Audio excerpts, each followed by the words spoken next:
Assalamualaikum bosku, welcome to my channel. Sebelum menonton jangan lupa subscribe, nyalakan dulu loncengnya, dan jangan lupa like dan komen. Dan jangan lupa ambil posisi rebahan kalian. Untuk kalian selamat menyaksikan. Tidak diragukan lagi, keberadaan putra alam bahkan lebih kecil kemungkinannya daripada putra cahaya, tetapi itu tidak berarti bahwa itu belum pernah muncul sebelumnya. Putra alam sebelumnya yang muncul adalah pendiri surga ilusi, Dewi Alam. Dengan demikian, dia harus disebut putri alam. Mengikuti pemilik fisik seperti putra alam, yang berikutnya yang mengikuti peringkat adalah dua yang paling terkait dengan energi kehidupan, air dan cahaya. Itu bahkan di atas elemen kayu dan tanah yang penting. Sebagai putra cahaya, Long Hao Shen secara alami menunjukkan kepedulian terhadap surga ilusi, dan ujian yang diberikan kepadanya oleh gorila adalah ujian yang diberikan oleh surga ilusi itu sendiri kepadanya. Setelah melewatinya dengan mengandalkan sifat tulusnya, dia telah mendapatkan pengakuan dari surga ilusi dan semua penghuninya. Karena mereka berhasil berbaur dengan penduduk surga ilusi, ini menyiratkan bahwa kelompok Long Hao Shen yang agak lemah mendapatkan dukungan dari surga ilusi. Pikiran ini tidak menyebabkan Long Hao Shen rileks. Itu malah meningkatkan kekhawatirannya terhadap aturan surga ilusi lebih jauh lagi. Setelah seharian berhubungan, ia menemukan bahwa meskipun surga ilusi membatasi kekuatan pengunjungnya, itu juga membatasi kekuatan penduduk dengan cara yang sama. Jika tidak, mengingat energi spiritual kehidupan yang sangat besar di surga ilusi, bagaimana mungkin tidak ada binatang ajaib yang mencapai langkah ke-9 atau ke-10? Meskipun binatang ajaib ini jumlahnya tidak sedikit, dapatkah mereka benar-benar melawan kelompok sekuat Ahbao? Long Hao Shen secara pribadi telah mengetahui kekuatan Ahbao yang tangguh, dan dengan jelas memahami bahwa dia hanya berhasil melukai Ahbao karena unsur kejutan. Tapi dalam pertarungan terbuka melawan satu pertempuran, Long Hao Shen sebenarnya tidak akan memiliki kesempatan melawan Ahbao. Dapat dikatakan bahwa karena rahasia mereka sendiri, kekuatan Ahbao sebenarnya tidak terlalu dibatasi oleh aturan surga ilusi. Dengan tambahan pasukan Long Hao Shen, mungkin mereka bisa melawan mereka sebagai sebuah kelompok, tetapi jika iblis bertekad untuk menyerang barisan binatang ajaib untuk mendapatkan tungku roh warna-warni, itu akan menjadi tugas yang sulit untuk membela diri. Di bawah pimpinan gorila, mereka secara bertahap menembus ke dalam hutan yang lebih lebat, dan kurang dari setengah jam setelah pintu masuk mereka, fluktuasi energi spiritual yang kuat sudah mempengaruhi indera Long Hao Shen. Pertempuran telah dimulai, dan rasanya sangat intens.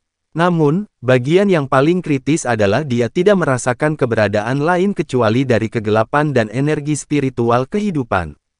Long Hao Shen dengan jelas mengerti apa yang tersirat dari ini.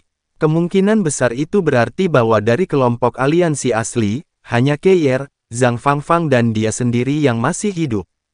Energi kegelapan jelas milik iblis, dan tidak peduli elemen mana yang dimiliki binatang ajaib dari surga ilusi, mereka semua memiliki sejumlah besar energi kehidupan.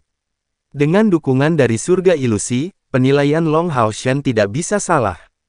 Setelah melewati hutan semak yang luas, medan perang muncul di depan mereka. Itu diatur di sebuah bukit kecil, dikelilingi oleh ratusan binatang ajaib. Hal yang paling mengejutkan adalah bahwa binatang ajaib ini sama sekali tidak panik, tetapi malah tampak sangat terorganisir.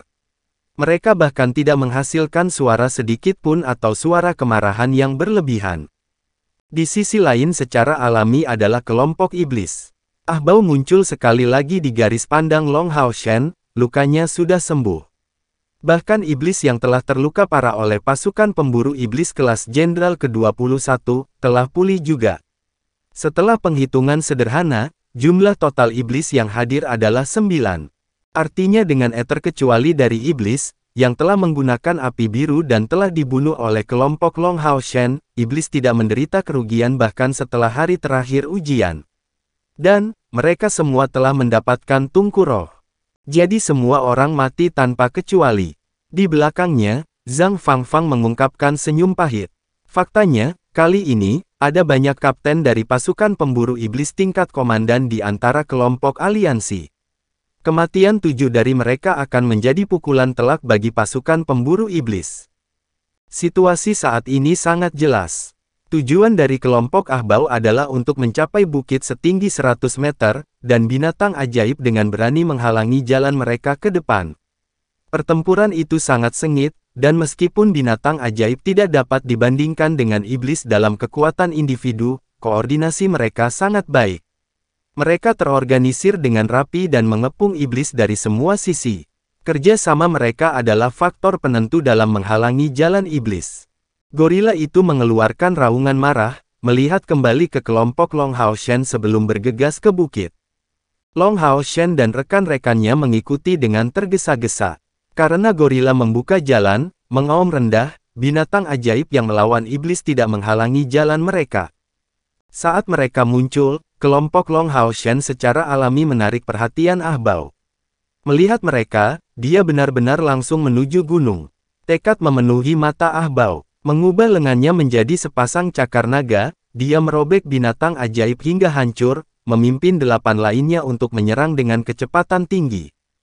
Tepat pada saat itu, suara resonansi terdengar jelas di bukit-bukit ini, dan serangan dari binatang ajaib itu langsung menjadi jauh lebih ganas. Dengan kekuatan bersatu mereka secara paksa mengusir iblis kembali ke tempat asalnya. Di puncak bukit, seorang gadis berusia 6 atau 7 tahun muncul.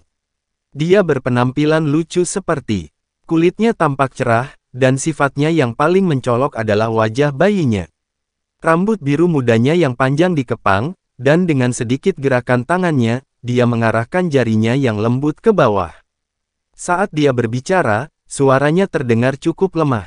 Dia memerintahkan binatang ajaib. Long Hao Shen memandang wanita muda ini dengan kaget, mengikuti gorila ke puncak gunung.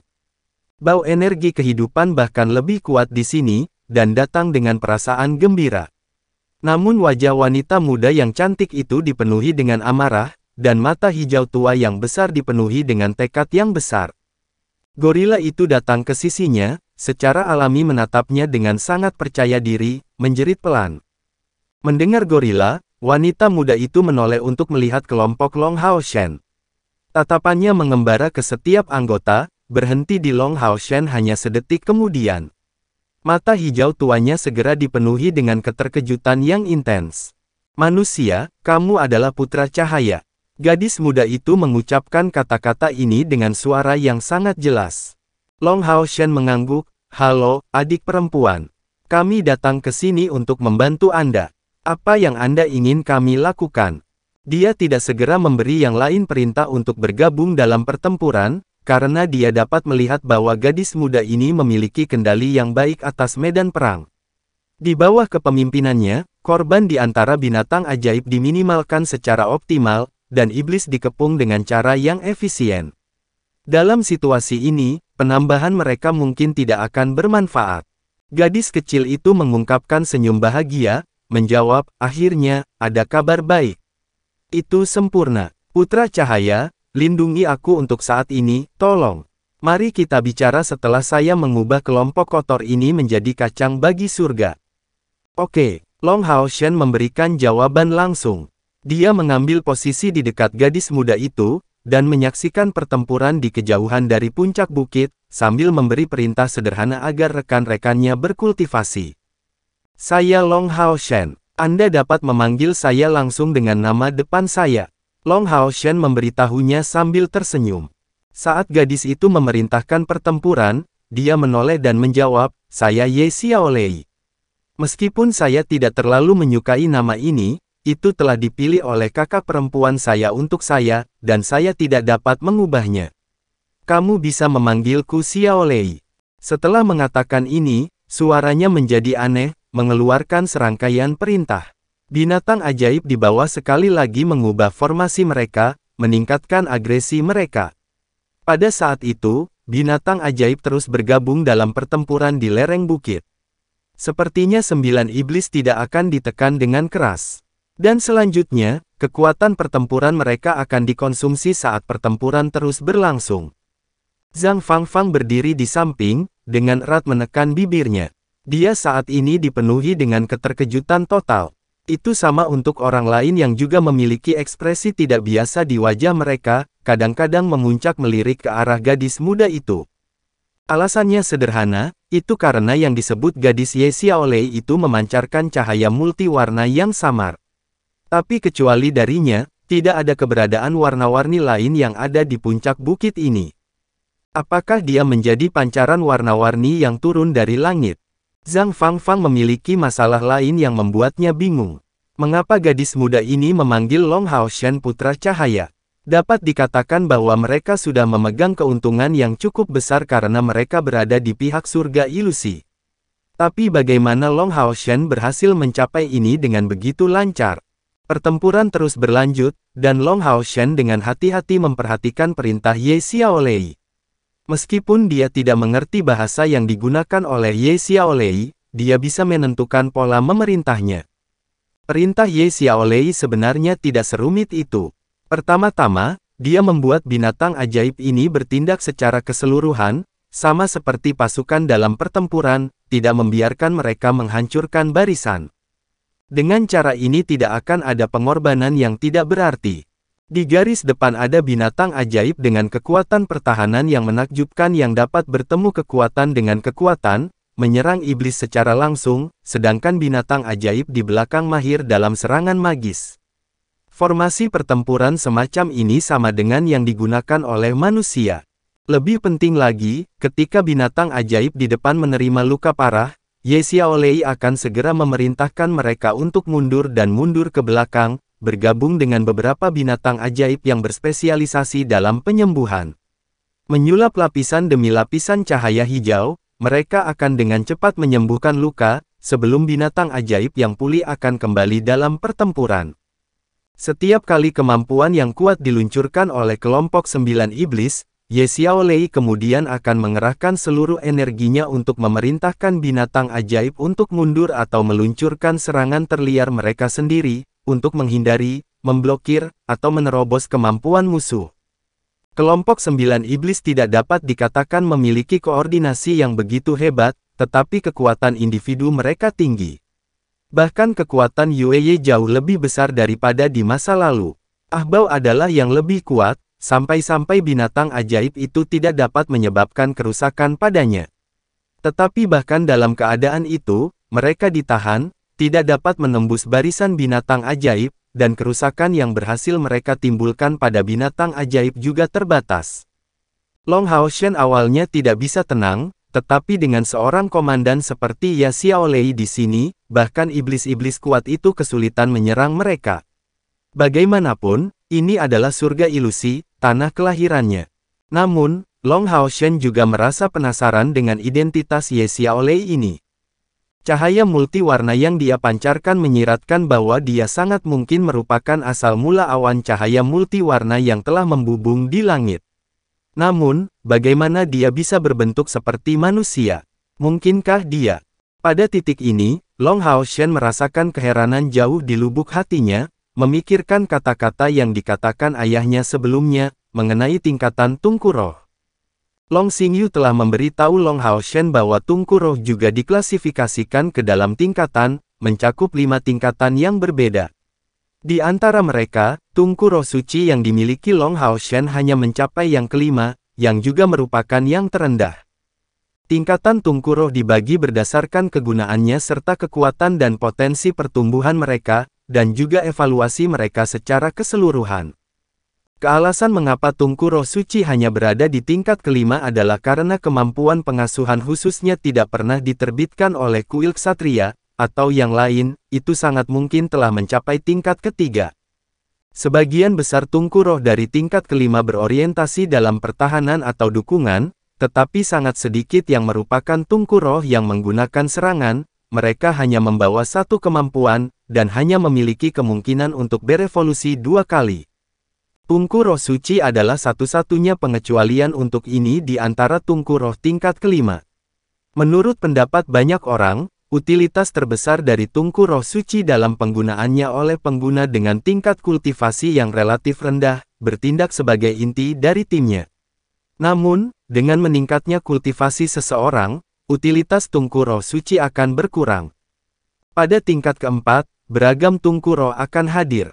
Sebagian besar dari mereka tidak hanya memiliki satu kemampuan, dan ini adalah perbedaan utama mereka dengan Tungku Roh tingkat kelima. Tungku Roh dari tingkat ketiga juga memiliki 2 atau lebih kemampuan, dan terikat untuk mencapai tingkat kekuatan tertentu dalam pertempuran.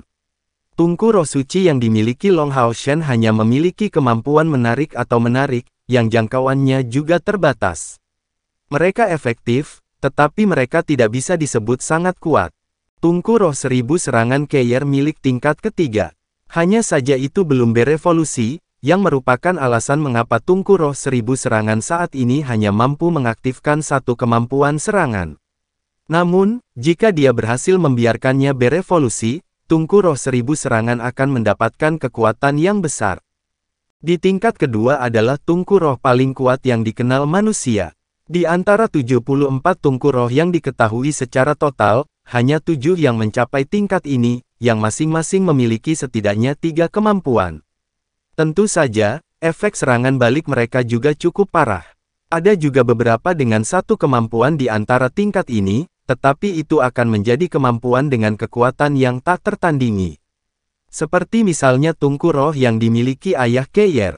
Mampu mendapatkan Tungku Roh dari tingkat ketiga akan membiarkan kekuatan pengguna meningkat dengan selisih yang lebar. Adapun Tungku Roh tingkat kedua, bahkan dikenal memiliki kemampuan membalikkan situasi yang tidak diinginkan di saat perang. Dan selanjutnya, semakin tinggi peringkat Tungku Roh, semakin meningkatkan kekuatan pengguna. Jika Seng Lingxin telah mencapai langkah ke-9 kultivasi, bahkan menimbulkan kerusakan pada Dewa Iblis di antara 10 besar dalam peringkat bukanlah hal yang mustahil dengan menggunakan Tungku Roh kembali ke masa kanak-kanaknya.